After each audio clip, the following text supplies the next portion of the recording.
ভারত থেকে নেমে আসা পাহাড়ি ঢল ও কয়েকদিনের টানা ভারী বর্ষণের ফলে তিস্তা নদীর পানি ডালিয়া পয়েন্টে বিপদসীমার উপর দিয়ে প্রবাহিত হচ্ছে।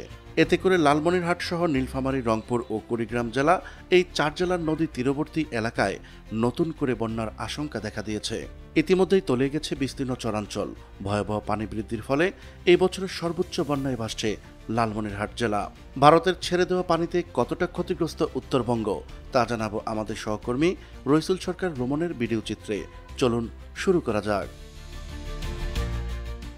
গতকাল ডালিয়া পয়েন্টে পানির সমতল রেকর্ড করা হয়েছে 52.15 সেন্টিমিটার, যা বিপদসীমার উপর দিয়ে পানি প্রবাহিত হচ্ছে। বন্যা পূর্বাভাস ও সতর্কীকরণ কেন্দ্র জানিয়েছে, সকাল 9টা থেকে রাত 9টা পর্যন্ত ডালিয়ায় পানি 29 সেন্টিমিটার বেড়েছে। বর্তমানে পানি ধীর গতিতে বাড়ছে। তবে ভারতের উজানে পশ্চিমবঙ্গের দুমোহনী ও গজলডোবা এলাকায় পানির স্তর কিছুটা কমেছে। দুমোহনীতে 11 ঘন্টায় পানি কমেছে 7 সেন্টিমিটার। একই সময় গজলডোবা ব্যারেজে পানি কমেছে 5 সেন্টিমিটার। উজানে পানির এমন প্রবণতা থাকলেও ভাটিতে তিস্তায় পানি কিছুটা বাড়তে পারে। এরপর তা স্থিতিশীল থাকার সম্ভাবনা রয়েছে। তবে আবহাওয়ার পূর্বাভাস বলছে, তিস্তা অববাহিকায় আগামী 72 ঘন্টায় ভারী বৃষ্টিপাতের সম্ভাবনা রয়েছে। এর ফলে তিস্তার পানি আরও বাড়তে পারে এবং নতুন করে বন্যার ঝুঁকি তৈরি হতে পারে। বিশেষ করে লালমনিরহাট, নীলফামারী, রংপুর ও কুড়িগ্রাম জেলার তিস্তা নদী সংলগ্ন নিম্নাঞ্চলগুলোতে এই ঝুঁকি সবচেয়ে বেশি বলে জানিয়েছে বন্যা পূর্বাভাস ও সতর্কীকরণ কেন্দ্র। তবে আবহাওয়া অফিস অবশ্য কিছুটা সুখবর দিয়েছে। তারা বলছে, মৌসুমী বায়ুর সক্রিয়তা কমে গেছে। এতে করে সারা দেশে বৃষ্টি কমছে এবং আগামী 4 দিন সারা দেশে বৃষ্টি কম হতে পারে।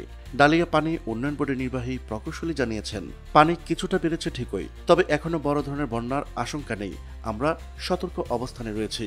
এছাড়াও ব্যারেজের পূর্ব দিকে অর্থাৎ ভাটি অঞ্চল, লালমনিরহাট জেলার হাতীবান্ধা, কালীগঞ্জ ও আদিতমারী উপজেলার নদী বেষ্টিত চর ও চরের গ্রামগুলো প্লাবিত হয়ে মানবেতর জীবনযাপন করছেন বাসিন্দারা। গতকাল নীলফামারী জেলার তিস্তার পানি বিপদসীমার উপর দিয়ে প্রবাহিত হলেও আজ তিস্তার পানি কমতে শুরু করেছে। ভারত থেকে নেমে আসা ঢলে তিস্তার পানি কমে বিপদসীমার 8 সেন্টিমিটার নিচ দিয়ে প্রবাহিত হচ্ছে। তবে ফের বন্যার শঙ্কায় রয়েছেন তিস্তা তীরবর্তী নিম্নাঞ্চলের হাজারো মানুষ। তবে আগামী 72 ঘন্টায় ভারী বৃষ্টিপাতের পূর্বাভাস থাকায় পুনরায় পানির স্তর বৃদ্ধি পেতে পারে। এর ফলে নীলফামারী, রংপুর, কুড়িগ্রাম জেলার তিস্তা নদী সংলগ্ন নিম্নাঞ্চলে বন্যার ঝুঁকি রয়েছে। পানি উন্নয়ন বোর্ডের সূত্র মতে, ভারতের উজানে ভারী বর্ষণের ফলে নদীতে হঠাৎ করে পানির প্রবাহ বেড়ে যায়। গতকাল রাতে পানি বাড়ায় নীলফামারী তীরবর্তী চরাঞ্চল ও নিম্নাঞ্চল প্লাবিত হয়। এতে হাজারো পরিবার পানিবন্দী হয়ে পড়ে। ডুবে গেছে আমন ধান, সবজি ক্ষেত ও পুকুর। সড়কপথ যোগাযোগ বন্ধ থাকায় নৌকা ও ভেলা এখন এই চরাঞ্চলের একমাত্র যোগাযোগের মাধ্যম হয়ে উঠেছে।